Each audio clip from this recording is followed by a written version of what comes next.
Assalamualaikum warahmatullahi wabarakatuh. Perkenalkan, saya Juhaina SEMM selaku dosen pengampu mata kuliah Manajemen Sumber Daya Manusia di Fakultas PEBI, Prodi Manajemen Haji dan Umroh, Universitas Islam An-Nur Lampung.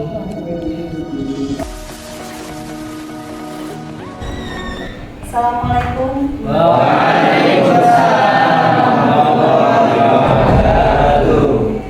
Baik, bismillahirrahmanirrahim. Assalamualaikum warahmatullahi wabarakatuh. Waalaikumsalam warahmatullahi wabarakatuh. Sehat semuanya? Alhamdulillah sehat. Baik, agar kita mendapatkan keberkahan ilmu yang bermanfaat dalam pertemuan ini, marilah kita berdoa sebelum memulai perkuliahan. Silakan ke ketua kelasnya.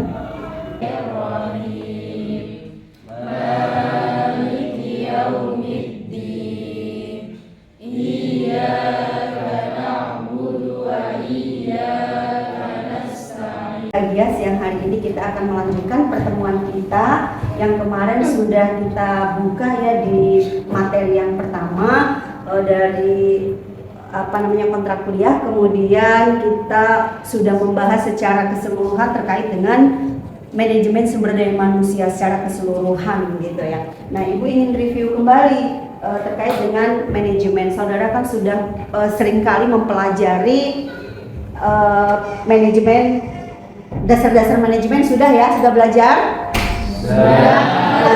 Kita akan Ibu ingatkan kembali. Nah, ini tinggal ada embel-embel di belakang, yaitu sumber daya manusia. Nah, sekarang ada yang tahu, masih ingat Ibu mengingatkan kembali fungsi manajemen? Ada yang ingat? Ya, Bu. Oh, ya, silakan. Apa itu fungsi manajemen? Fungsi manajemen itu ada 4. Yang pertama itu planning, yang kedua organizing, yang ketiga uploading, dan yang terakhir controlling. Oke, keren sekali. Artinya masih sangat lekat di ingatan saudara ya terkait dengan fungsi manajemen. Fungsi manajemen tidak akan jauh-jauh dari planning, organizing, actuating, dan controlling. Nah, sekarang ada sambungannya, manajemen sumber daya manusia. Ada yang ingin memberikan pendapat terkait sumber daya manusia? Yuk, buka medsos saudara terkait dengan sumber daya manusia. Oke, Bu. ya, silakan. Sumber daya manusia adalah kecakapan atau keterampilan yang dimiliki suatu individu atau manusia itu sendiri. Oke, kasih tepuk tangan dulu. Baik, ada lagi? Silakan. Saya, Bu.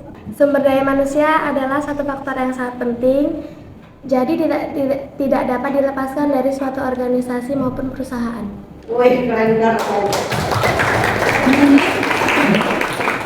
Baik, terima kasih. Artinya kemarin benar-benar ya, ketika Ibu memberikan materi itu langsung dipahami oleh masing-masing mahasiswa. Nah, sekarang konsep dasar manajemen sumber daya manusia di sini akan dibahas terkait dengan definisi dan tujuan manajemen sumber daya manusia, lalu sasaran manajemen sumber daya manusia, dan otoritas manajemen sumber daya manusia, serta pendekatan manajemen sumber daya manusia. Baik, tadi saudara sudah menyebutkan definisi dan tujuan sumber daya manusia. Nah, ada banyak tokoh yang mengatakan bahwa berpendapat terkait dengan manajemen sumber daya manusia ya. Nah, di sini banyak tokoh yang berpendapat terkait dengan manajemen sumber daya manusia, tapi Ibu hanya mengambil 3, itu menurut Monde ya. Monde, oke, ada yang bisa membantu Ibu untuk membacakan? Silakan. Tuh, menurut Monde, manajemen sumber daya manusia adalah manajemen sumber daya manusia adalah pemanfaatan para individu untuk mencapai tujuan-tujuan organisasi. Oke. Nah, di sini bisa kita pahami ya, menurut Monde ini terkait definisi manajemen sumber daya manusia itu apa? Kita sebagai manusia itu menjadi sumber apa? Iya, dimanfaatkan sebagai sumber tenaga kerjanya. Kemudian ada lagi menurut SP Hasibuan. Hasibuan adalah ilmu dan seni mengatur hubungan dan peranan tenaga kerja agar efektif dan efisien, membantu terwujudnya tujuan perusahaan, karyawan dan masyarakat.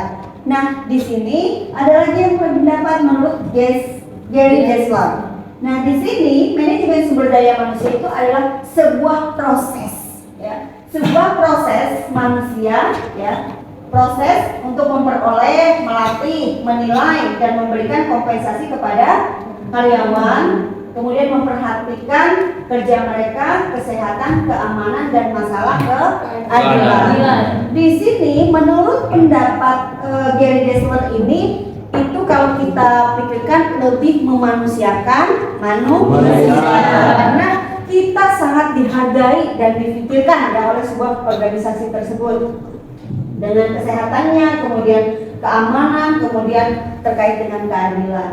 Baik, sampai di sini nanti silakan saudara bisa mengaplikasikan dari semuanya, gitu ya. Menurut saudara apa nih manajemen sumber daya manusia itu?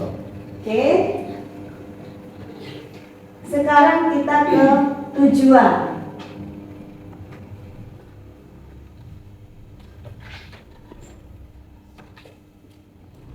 Baik, tujuan sumber daya manusia. Ada yang ingin berpendapat? Apa itu tujuan sumber daya manusia? Ya, silakan. Tujuan manajemen sumber daya manusia adalah memperbaiki kontribusi produktif orang-orang atau tenaga kerja terhadap organisasi dengan cara yang bertanggung jawab secara strategis, etis, dan sosial. Itu tercapai dengan meningkatkan kinerja sumber daya manusia. Oke. Kemudian kita akan mengetahui lagi terkait dengan sasaran manajemen sumber daya manusia. Sasaran manajemen sumber daya manusia di sini ada secara sosial, kemudian organisasional, fungsional, dan secara individu, ya. Selanjutnya adalah otoritas manajemen sumber daya manusia. Dalam otoritas ini ada fungsi lini, kemudian fungsi koordinasi, secara fungsi staffing. Nah, di sini otoritas manajemen sumber daya manusia itu meliputi, yuk, apa saja? Saya, Bu, Ya, silakan. mengendalikan biaya-biaya tenaga kerja. Oke. Terus? Saya menempatkan orang pada pekerjaan yang tepat. Oke, saya terima. Kemudian? Iya, silakan. Melindungi kondisi kesehatan dan fisik karyawan. Baik, itu tadi otoritas manajemen sumber daya manusia. Selanjutnya kita akan membahas pendekatan manajemen sumber daya manusia, di mana pendekatan-pendekatan ini ada pendekatan sumber daya manusia, kemudian pendekatan manajerial, lalu pendekatan sistem dan pendekatan proaktif. Baik, setelah tadi Ibu jelaskan ada 4 pendekatan, itu pendekatan sumber daya manusia. Ada yang ingin coba menjelaskan? Oke, silakan. Yaitu pendekatan martabat dan kepentingan hidup manusia hendaknya tidak diabaikan agar kehidupan karyawan layak dan sejahtera. Oke, artinya dalam pendekatan sumber daya manusia itu mensejahterakan karyawannya. Dan di sini ada pendekatan secara manajerial. Silakan, pendekatan secara manajerial. Ada yang ingin berpendapat? Saya, Bu. Oke, silakan. Yaitu manajemen personalia adalah tanggung jawab setiap manajer, jadi prestasi kerja dan kehidupan kerja setiap karyawan. Keren. Yang lainnya mungkin boleh kasih tepuk tangan. Selanjutnya ada pendekatan secara sistem. Siapa yang ingin berpendapat dengan? Saya, Bu. Oke, silakan. Pendekatan sistem yaitu suatu sistem yang terbatas dan terdiri dari bagian-bagian yang saling berhubungan karena masing-masing saling mempengaruhi dan dipengaruhi. Siap. Artinya ini sistem, ya. Namanya sistem, tidak bisa merasa dirinya lebih hebat. Dalam suatu organisasi semuanya saling berkaitan satu sama yang lainnya. Untuk mensukseskan sebuah perusahaan itu tidak, oh ini karena ada saya, ini kan tidak. Jadi semuanya harus saling berkaitan, begitu. Kemudian pendekatan proaktif. Ada yang ingin coba memberikan pendapat? Saya, Bu. Oke, silakan. Pendekatan proaktif yaitu meningkatkan kontribusinya kepada para karyawan, manajer, organisasi melalui antisipasinya terhadap masalah-masalah yang akan timbul. Oke, artinya proaktif ini kita sudah siap tanggap terhadap apa yang akan timbul, masalah-masalah dalam perusahaan yang akan timbul. Baik, alhamdulillah di pertemuan 2 ini sudah selesai. Nanti akan ada tugas untuk saudara nanti buat 4 kelompok. Nanti saudara buat analisis sumber daya manusia menggunakan analisis SWOT. Ya, paham? Oke, silakan. Kemudian minggu depan saudara kumpulkan. Demikian penjelasan materi kita hari ini. Semoga bermanfaat. Kita tutup perkuliahan ini dengan membaca lafaz hamdalah. Alhamdulillahirobbilalamin. Kepada Allah saya mohon ampun, kepada hadirin mohon maaf.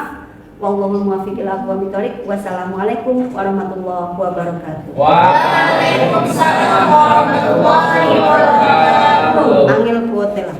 Ya, adik-adikku, sahabat-sahabatku, cintaku, mudah-mudahan ada yang bermanfaat. Pasti yang hadir di sini sukses semua.